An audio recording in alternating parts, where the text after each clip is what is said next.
Okay.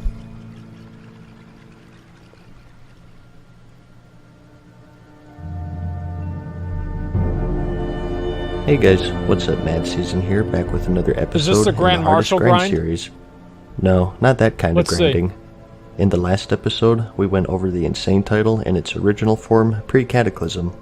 A pretty extreme grind, but there are others that some would argue are just as tough, if not tougher. It's not... Oh, sorry, I didn't mean to click ahead. It was not that hard. Hey guys, like, in the Insane last episode, was not that hard.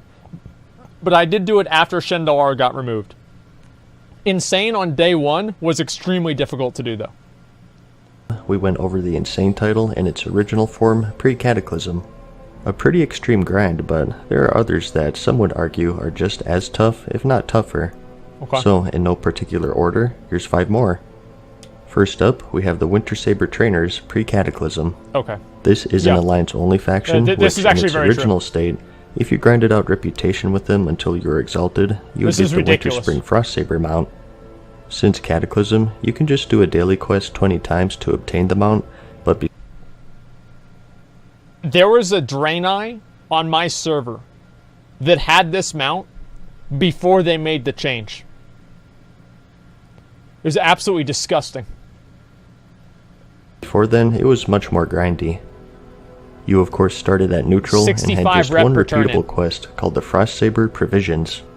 For this one, you had to gather 5 each of Shardtooth meat obtained from killing bears in the area, and Chillwind meat obtained from chimeras. And these meats had a pretty low drop chance, around 10 to 20% I'd say.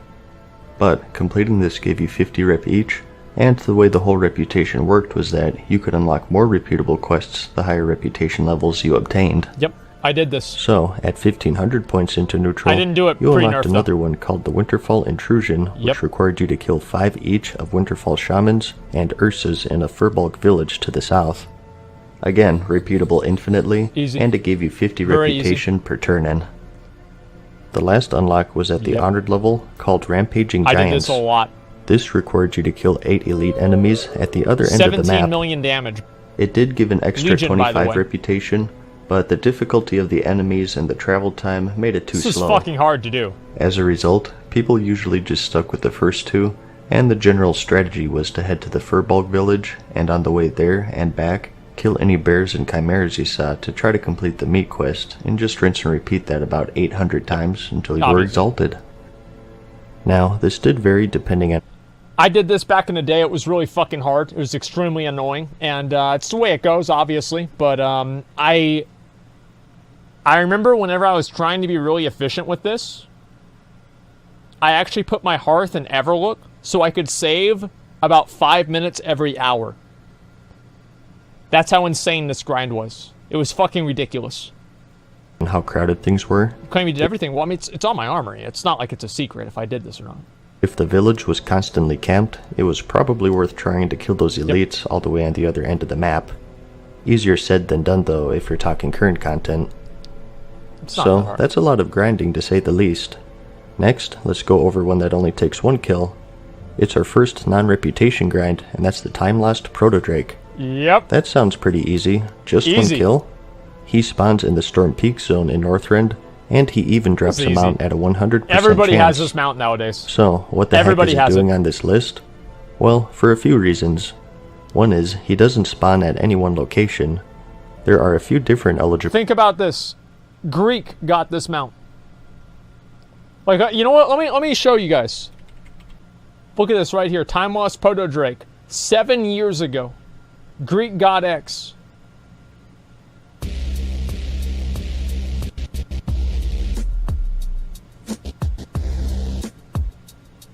Oh my god! I just got the time now! Yes! Oh my god! I just got the time lost Proto Drake! Oh my god! They call it time lost for a fucking reason, because I spent about a week! A week!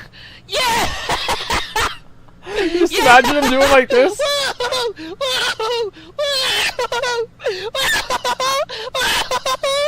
Yes! Yes! I come back from eating lunch. I was like, you know what? I'll have some lunch. I come back. All I could hear was this, right? This is what I could hear, alright? This is my add-on. This is what it finds, right? Add-ons, NPC. I could hear this. And I was like, ah! Ah! I had the same add-on. I literally had the exact same add-on. That thing, and I shit myself. Ah! Okay, guys, I'm gonna make a Minecraft video pretty soon. Love you, bye. Okay, there you go. That was a great video.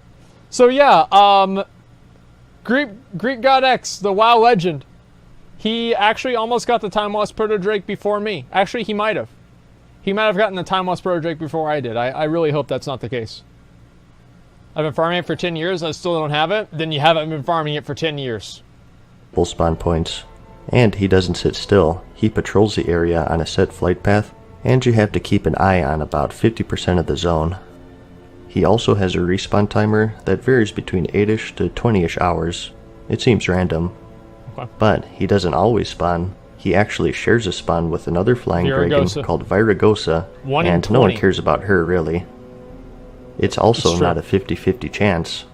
In fact, it seems like the Proto Drake is almost a rare spawn of Viragosa, meaning that normally Viragosa spawns at these points, and the Time Lost has a small chance of spawning instead. That's a very good. And to top it all off, even to this day, nearly 9 years later, it's still heavily camped, and if you go to the Storm Peaks, you're pretty much guaranteed to have multiple people waiting at each spawn point. So, in essence, we have a rare spawn that rarely spawns every 8 to 20-ish hours from another rare spawns at 4 different locations, who also patrols around 50% of the zone depending on where it spawned. And it's also heavily camped 9 years after the release of its expansion. There's a reason why it's called the Time Lost Proto Drake. Alternatively though, you can just buy it off of the black market auction house, if it pops up there that is, and if you have a mountain of gold.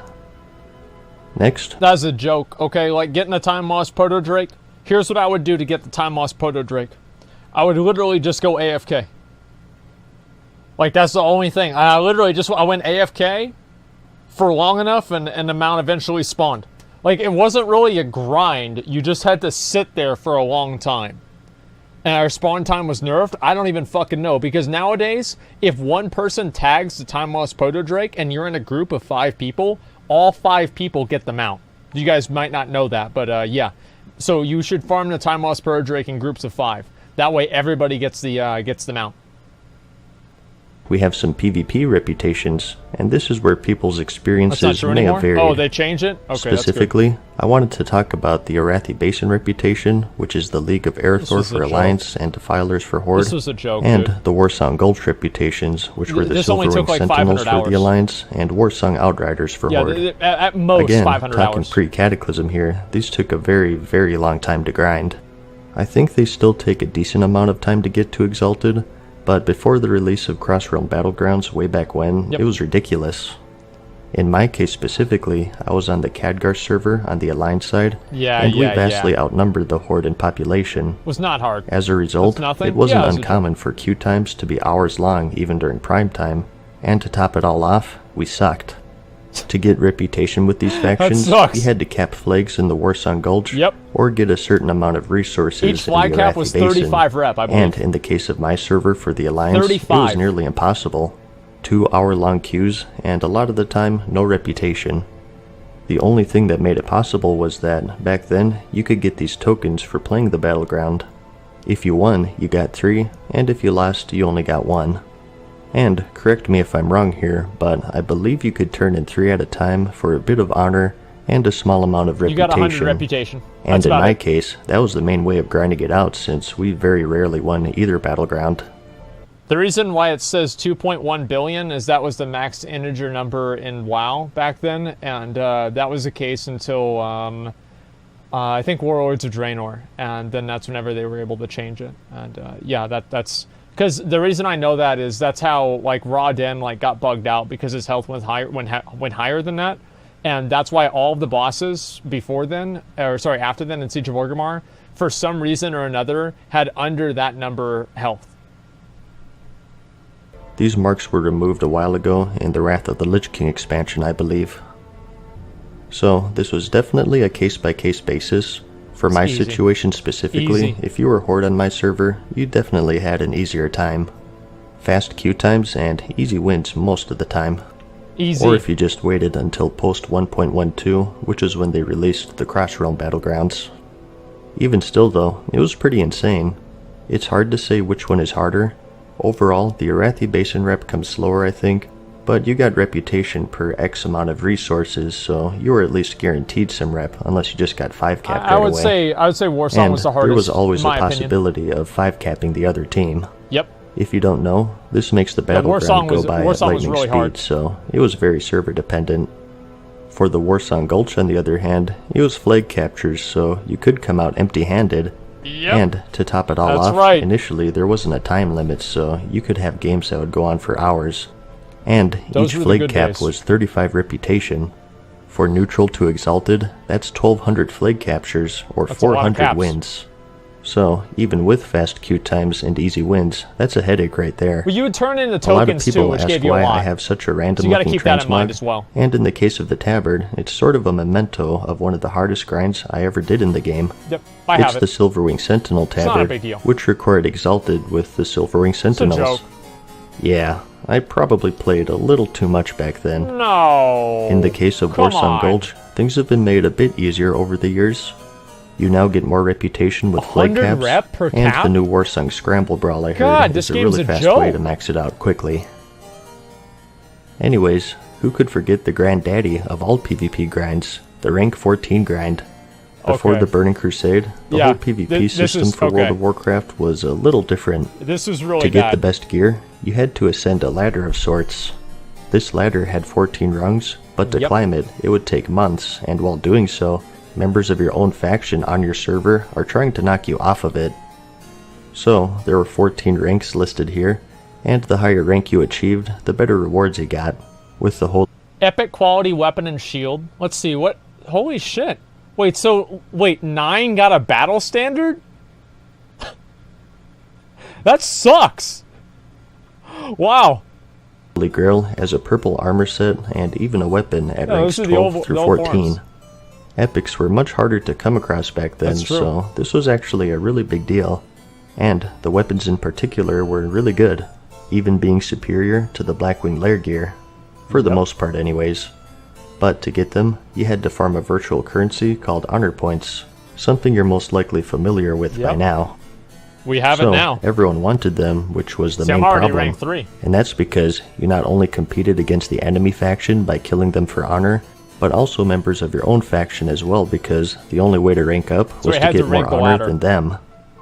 How much did you have to grind? Well, it's a dynamic thing, and it depended on how much everyone else on your server was grinding. I only got to like rank 7, I think. So basically, 24/7. For the high ranks anyways, it was pretty trivial to get 10-ish by PvPing frequently, but not over the top.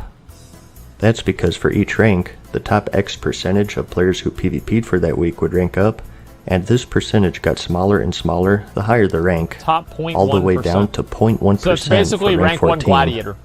I won't go into the actual calculations and equations themselves since they're pretty intricate and complicated. Holy shit. Just believe me when I say that you really did need to go just about 24/7, and it was pretty common for people to account share to reach it. So I didn't know anybody who didn't account share to get rank 14. There's this one guy, he was my guild master, and he got Grand Marshal on 2 characters. Yeah.